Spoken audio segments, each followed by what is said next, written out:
guys, welcome back to my channel, and if you're new here, welcome. My name is Isabella Moreno and I make fitness and beauty videos.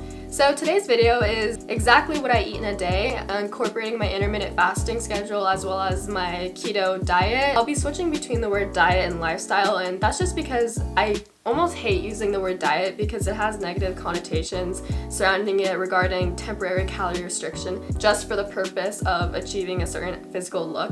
And that's not at all what the keto diet is about. Although I have seen tremendous physical improvements in my body, I've also seen many other benefits in my life from eating the way I eat.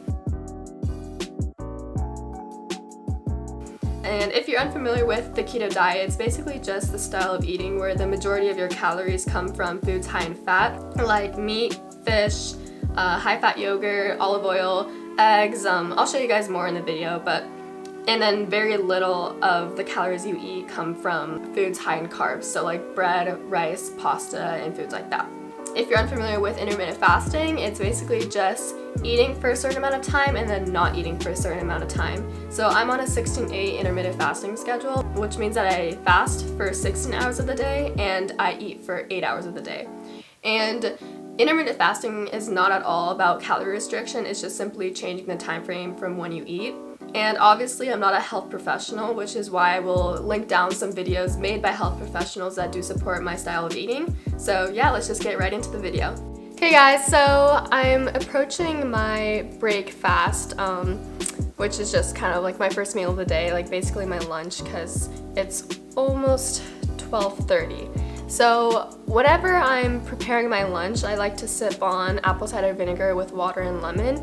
It's really good for digestion and it helps reduce blood sugar levels, which can help with fat loss.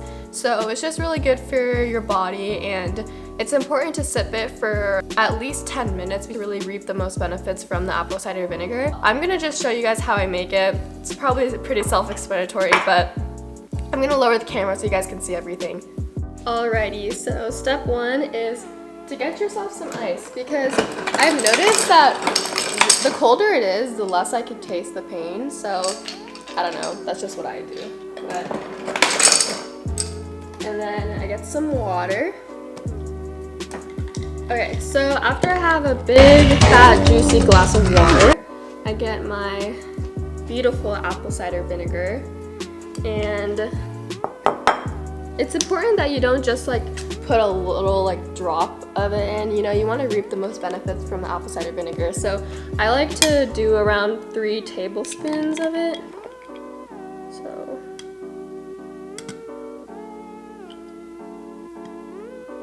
oops. Alright, so that's around 3 tablespoons. So I just mix her up. And then I already chopped myself a lemon, so I usually just do like a few squeezes. And lemon has its own digestive benefits and properties, but I also feel like it also helps mask the flavor of the apple cider vinegar, so that's important as well. And then I just stir it all around. And then just sip on it for around 15 minutes. Not pleasant at all, but you do what you gotta do. Okay, so for my lunch, I'm cooking 2 pieces of bacon, which are very high in fat, along with 2 eggs and spinach. Egg yolk is another great source of fat, and I also just enjoy how the egg tastes with the spinach. Also, vegetables are just important for a nutritious diet, and this amount of spinach will not kick you out of ketosis.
also paired my lunch with a high-fat, low-carb yogurt, as well as an avocado. Both of these foods are rich sources of fat.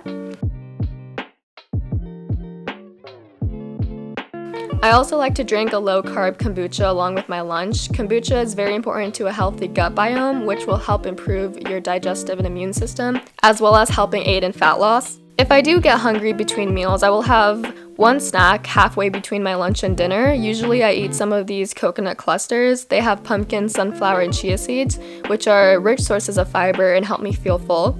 Also, the overall carb count is pretty low, especially if you only have a small amount.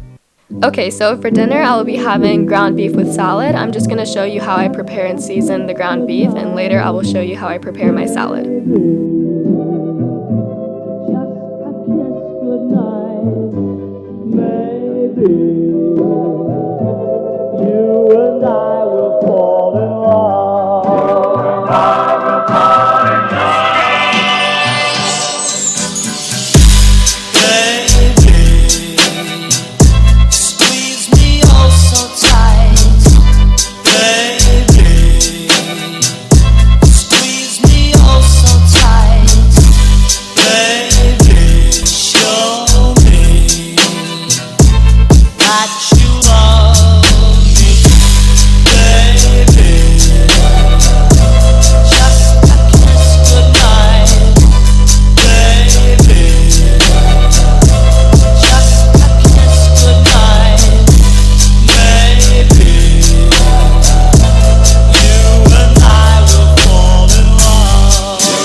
Missing someone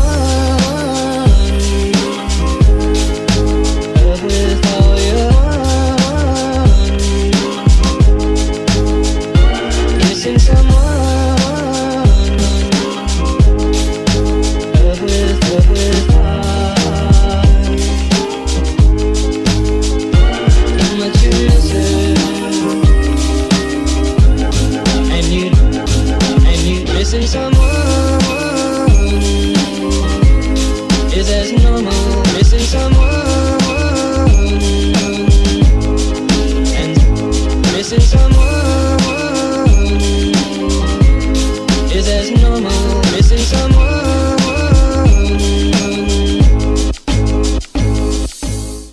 Alright, so sometimes if I'm feeling like I need a little bit of sweets after dinner, I'll have some dark chocolate.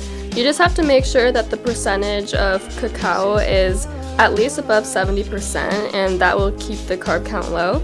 But yeah, so I'll just have a little portion of this after dinner. Alright, I hope you guys enjoyed this video, and although my foods do vary slightly sometimes, I usually stick to the same meals I showed you guys in today's video.